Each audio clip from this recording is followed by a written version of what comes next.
Hello everyone, কেমন আছো সবাই? আশা করছি সবাই খুব ভালো আছো আর আমিও খুব ভালো আছি। গত সপ্তাহে যেমনটা তোমাদের কথা দিয়েছিলাম, এই সপ্তাহে আন্দামান পর্ব 2 নিয়ে চলে এসেছি আমি।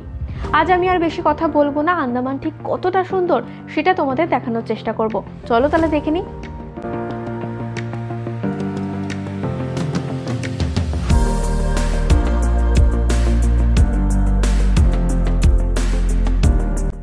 দুপুর নাগাদ আন্দামান পৌঁছে আমরা লাঞ্চ সেরে চলে গিয়েছিলাম সেলুলার জেলে।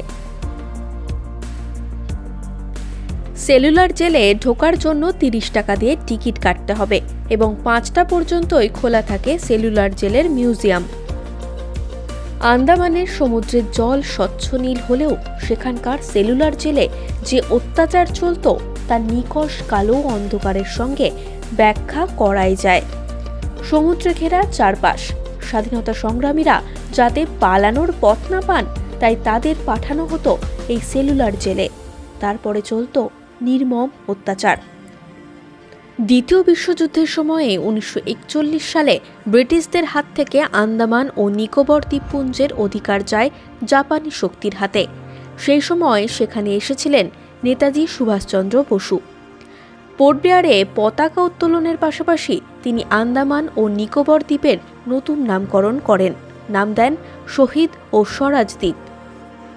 দুপুরে মিউজিয়াম দেখে কিছুটা সময় সমুদ্রের ধারে কাটিয়ে রাতে আমরা চলে গিয়েছিলাম সেলুলার জেলের লাইট অ্যান্ড সাউন্ড শো দেখতে। এবার বলে দিই কিভাবে লাইট অ্যান্ড সাউন্ড শো এর টিকিট কাটবেন।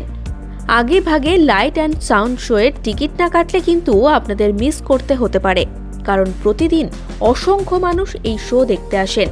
এর জন্য আন্দামান ট্যুরিজমের www.andamantourism.gov.in ওয়েবসাইটে আপনাদের যেতে হবে। আমি স্ক্রিনে দেখিয়ে দিচ্ছি, এছাড়াও ডেসক্রিপশনেও দিয়ে দিচ্ছি লিঙ্কটা। এই লিঙ্কে গিয়ে টিকিট বুক করতে পারেন, অথবা আপনি যে হোটেল বা হোমস্টেতে উঠেছেন সেখানেও বললে ওরা টিকিটের ব্যবস্থা করে দেয়। এই শো এর টিকিট 300 টাকা।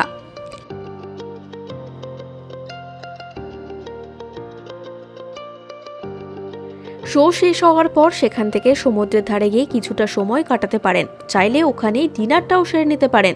সমুদ্রের ধারে লাইন দিয়ে রয়েছে ফুড স্টল, দারুণ দারুণ সব খাবার পাওয়া যায় সেখানে এবং খাবারের কোয়ালিটিও কিন্তু যথেষ্ট ভালো। আমরাও বাইরেই ডিনার সেরেই ফিরেছিলাম।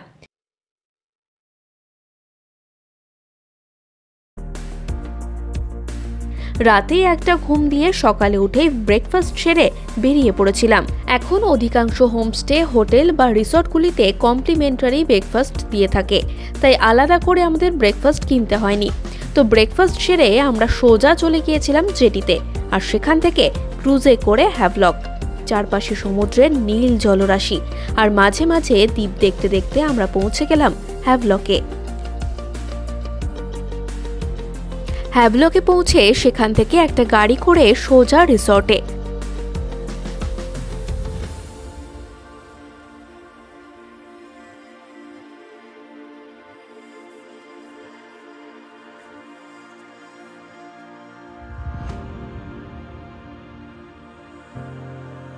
রিসর্টে পৌঁছতে আমাদের অনেকটাই লেট হয়ে গিয়েছিল, তাই একটু ফ্রেশ হয়েই আমরা চলে গিয়েছিলাম লাঞ্চ করতে। লাঞ্চ করে ফেরার সময় রিসর্টটা ঘুরে ঘুরে দেখছিলাম। রিসর্টের ভেতরটা অসাধারণ ছিল। রিসর্টের ভেতরেই স্কুবা ডাইভিংয়ের জন্য কথা বলে নিয়েছিলাম।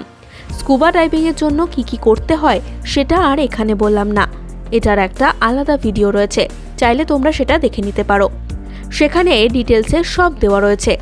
এবার চলো আমরা যে রুমে ছিলাম সেটা তোমাদের একবার দেখিয়ে দিই। দরজা খুলে ভিতরে ঢুকেই ছিল বাথরুম আর পাশে সিঁড়ি। সিঁড়ি দিয়ে ওপরে উঠলে বেডরুম। বেডরুমটা পুরো কাঠের ছিল আর সামনে ব্যালকনি।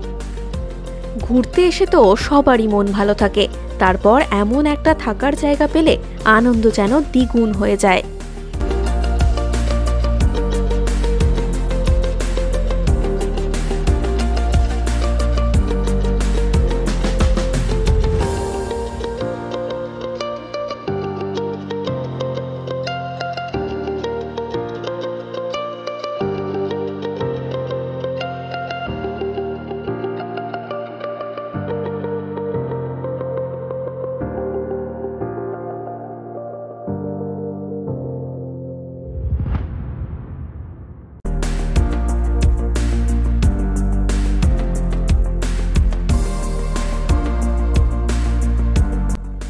এত টায়ার্ড লাগছিল যে দুপুরে কিছুক্ষণ ঘুমিয়ে নিয়েছিলাম। ঘুম থেকে উঠেই দেখি সন্ধে নেমেছে।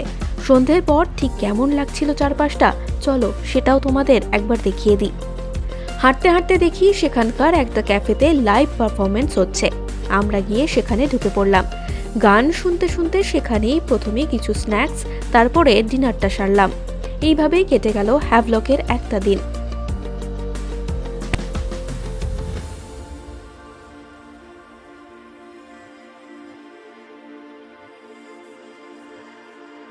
পরের দিন সকালেই ছিল স্কুবা ডাইভিং। যতটা না ভয় লাগছিল তার থেকে অনেক বেশি এক্সাইটেড ছিলাম।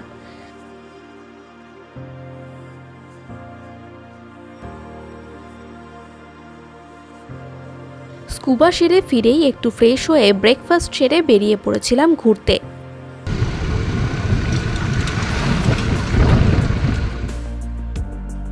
প্রথমেই আমরা চলে গিয়েছিলাম রাধানগর বিচে।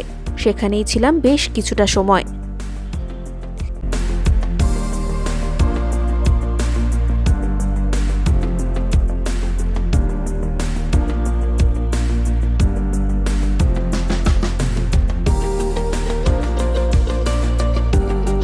তারপর এখান থেকে আমরা চলে গিয়েছিলাম কালাপাথার বিচে। ওয়াটার স্পোর্টস অ্যাক্টিভিটির প্ল্যান থাকলে তোমরা চলে যেতে পারো এলিফ্যান্টা বিচে। আমরা যেহেতু সকালেই স্কুবা সেরে নিয়েছিলাম তাই আমরা আর যাইনি। এলিফ্যান্ট বিচে যেতে হলে তোমরা ট্রেক করে যেতে পারো অথবা ফেরিতে। কালাপাথার বিচে আমরা বেশ কিছুটা সময় ছিলাম। তোমরাও চাইলে কিন্তু এখানে বেশ কিছুটা সময় কাটাতে পারো। কালাপাথার বিচ থেকে রিসর্টে ফেরার পথে রাস্তাতেই আমরা লাঞ্চ সেরে নিয়েছিলাম। রাতের ডিনার সেরে একটু তাড়াতাড়ি আমরা সেদিন ঘুমিয়ে পড়েছিলাম, কারণ পরের দিনই আমাদের আবার পোর্ট ব্লেয়ারে ফেরার ছিল।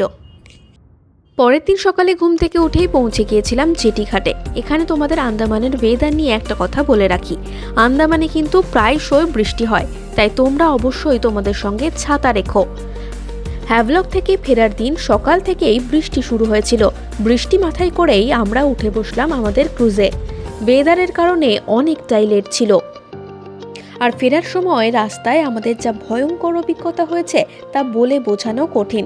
তবে এমন ওয়েদার ওখানকার জন্য খুব স্বাভাবিক, তাই আমরা ঘাবড়ে গেলেও যারা আগেও ওখানে ঘুরতে গিয়েছেন বা ওখানেই থাকেন তারা জানালেন এমনটা সেখানে প্রায়শই হয়ে থাকে, তাই ভয়ের কিচ্ছু নেই।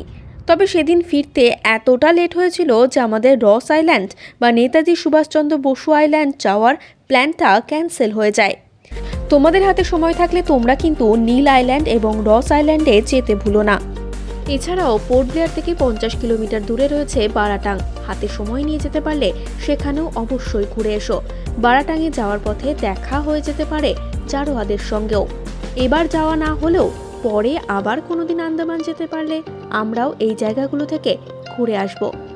তবে এবার ঘরে ফেরার পালা। আজকের এই ভিডিও তোমাদের কেমন লাগলো জানাতে ভুলো না কমেন্টে। আর ভালো লাগলে অবশ্যই লাইক, শেয়ার আর সাবস্ক্রাইব করে দিও। আজকের মতো টাটা।